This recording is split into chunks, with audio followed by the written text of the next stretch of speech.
White House, lord of computers, Soviet जासूसों के code crack करने वाला और हार्वर्ड में मैथ प्रोफेसर। क्या आप किसी एक ऐसे बंदे का नाम जानते हो जो इन सभी चीजों से जुड़ा हुआ हो? और अगर मैं कहूँ इस बंदे ने इतनी सारी चीजें करने के साथ साथ एक ऐसा हेज फंड भी चलाया जिससे उन्होंने 30 साल में टोटल 105 बिलियन डॉलर्स कमाए। इससे बोलते हैं अंधा पैसा। ये सब करीब 40% एनुअल रिटर्न की धमाकेदार स्पीड से हुआ। शायद आप सोचेंगे कि ऐसा बंदा तो बस हॉलीवुड की बड़ी बड़ी फिल्मों में ही हो सकता है, पर यह बंदा बिल्कुल रियल है। इनका नाम है जिम साइमंस, मॉडर्न फाइनेंस के पूरे इतिहास के सबसे ग्रेटेस्ट ट्रेडर। आज इस वीडियो में हम उनकी कमाल की कहानी को गहराई से जानेंगे और समझेंगे कि एक मैथ प्रोफेसर कैसे दुनिया का सबसे अमीर ट्रेडर बन गया। ये स्टोरी आपको ब्रेकिंग बैड के वॉल्टर वाइट की तरह लग रही होगी, है ना? Early life and love of mathematics. Jim Simons का जन्म 1938 में ब्रुकलाइन, मैसाचुसेट्स के एक मिडिल क्लास यहूदी परिवार में हुआ था। उन्हें बचपन से ही मैथ से एक अलग ही लेवल का प्यार था और एक अपन लोग हैं जो गणित से नफरत करते हैं और उससे दूर भागते हैं। उनका टैलेंट बचपन में ही दिखने लगा था। वो सिर्फ 3 साल की उम्र में मुश्किल से मुश्किल कॉम्प्लेक्स प्रॉब्लम सॉल्व करने लगे थे। एक बार उनके पेरेंट्स ने उन्हें 1024 से नीचे के नंबर्स को डिवाइड करते हुए देखा। अनजाने में ही वे ग्रीक फिलोसोफर जेनो के पॉपुलर पैराडॉक्स वाली एक क्लासिकल मैथमेटिकल प्रॉब्लम पर काम कर रहे थे। लोग तो अनजाने में ही ऐसी चीजें कर दे रहे हैं भाई साहब। हाई स्कूल खत्म करने के बाद उन्होंने MIT में मैथ पढ़ाने का डिसीजन लिया। शुरू में वे कुछ टेस्ट में फेल भी हुए, लेकिन फिर उन्होंने एक गर्मी की छुट्टी में सारे मुश्किल थ्योरम को अच्छे से समझ लिया। इसके बाद उनका ऑरा अलग ही लेवल से बढ़ने लगा। वे अक्सर कैंपस में आंखें बंद करके लेटे रहते थे और किसी न किसी इक्वेशन के बारे में सोचते रहते थे। उन्हें सिगरेट, कॉफी और मैथ से बहुत प्यार था। MIT के बाद उन्होंने सिर्फ 2 साल में बर्कले से अपनी PhD पूरी की और उन्हें हार्वर्ड यूनिवर्सिटी में पढ़ाने की जॉब मिल गई। Professor to code breaker. Harvard में वे काफी पॉपुलर प्रोफेसर थे, लेकिन 2 साल बाद ही वे पढ़ाते पढ़ाते ऊब गए। उनकी लाइफ अब एक ही पैटर्न पर चल रही थी। उन्हें एक नया चैलेंज चाहिए था। हस्ती तो देखो इनकी। 1964 में उन्हें वो मौका मिला जब IDA institute of defence analysis नाम के एक इंटेलिजेंस ग्रुप ने काम पर रखा। उनका मिशन था कोल्ड वॉर के दौरान सोवियत जासूसों के कोड को क्रैक करने में हेल्प करना। IDA में पहले कोड क्रैक नहीं हो पा रहे थे, इसलिए उन्होंने साइमन जैसे जीनियस लोगों को रखा जिनके पास इस काम का पिछला कोई एक्सपीरियंस नहीं था पर नए आइडियाज थे। IDA में साइमंस ने सीखा कि कैसे मीनिंगलेस डाटा में छिपे पैटर्न को पहचानने के लिए मैथमेटिकल मॉडल बनाए जाते हैं। यहाँ उन्होंने एक ultra fast code breaking algorithm बनाया जिसने CIA को सोवियत संघ के एक गड़बड़ मैसेज का फायदा उठाने में मदद की। इस सक्सेस से उन्होंने IDA में ऑरा फार्मिंग कर दी।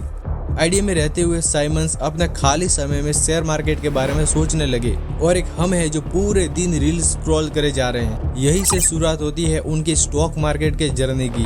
वे मार्केट को कंपनी की कमाई या न्यूज के नजरिए से नहीं बल्कि एक एब्स्ट्रैक्ट सिस्टम की तरह देख रहे थे। उनका मानना था कि मार्केट में 8 ऐसे स्टेट हैं जो पैटर्न्स बनाते हैं और अगर इन पैटर्न को पकड़ लिया जाए तो बेट लगाई जा सकती है।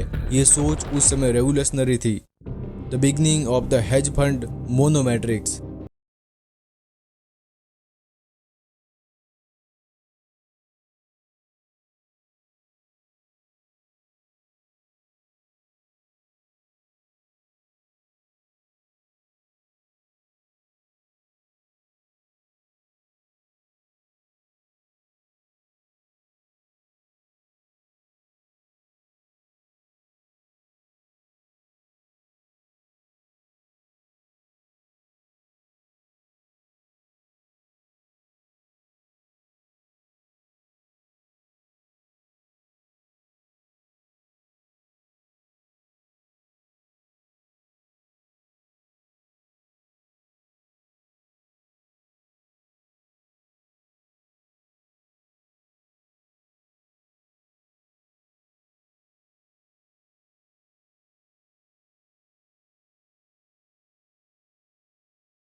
चलता है। एक समय आया जब मोनोमेट्रिक्स को बड़े लॉसेस हुए।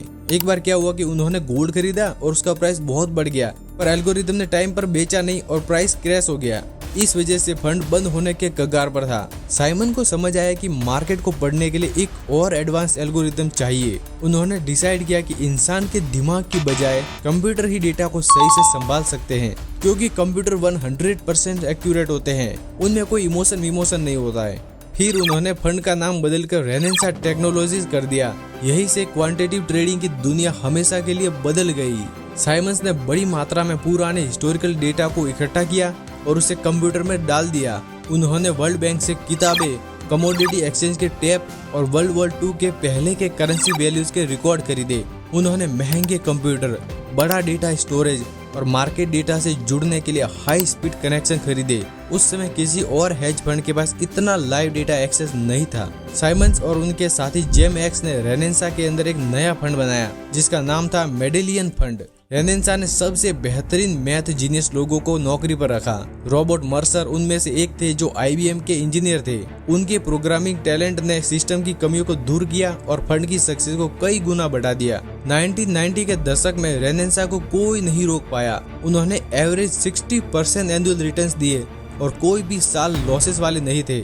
आज जिम साइमंस मॉडर्न फाइनेंस के इतिहास के सबसे सक्सेसफुल ट्रेडर हैं। जॉर्ज सोरोस और वॉरेन बफेट जैसे बड़े नाम भी उनके प्रॉफिट के आसपास नहीं पहुंचते। 1988 से 2018 तक उनके हेज फंड ने कुल $105 बिलियन कमाए। उनके रिटर्न्स फीस काटने के बाद भी 39% रहे। अरे बाप रे बाप, इतनी फीस काट ली। सबसे बड़ी बात यह है कि उनके क्वांटिटेटिव और एल्गोरिथम वाले तरीके ने एक बड़ा बदलाव ला दिया। आज फाइनेंस ही नहीं बल्कि दुनिया भर की स्पोर्ट्स टीम भी डिसीजन लेने के लिए डेटा और एनालिसिस पर ही चलती है। साइमन ने सिर्फ पैसा नहीं कमाया बल्कि वे एक बड़े समाज सेवक भी थे। उन्होंने एजुकेशन और हेल्थ के लिए साइमन फाउंडेशन बनाया, मैथ्स फॉर अमेरिका जैसे अच्छे काम शुरू किए और अपनी यूनिवर्सिटी को भी लाखों डॉलर डोनेट किए। तो ये थी जिम साइमंस की एक अमेजिंग स्टोरी। अगर आपको कोई तगड़ी स्ट्रेटेजी सीखनी है तो आप मेरी इस वीडियो को जाकर जरूर देखना। मिलते हैं इस वीडियो में।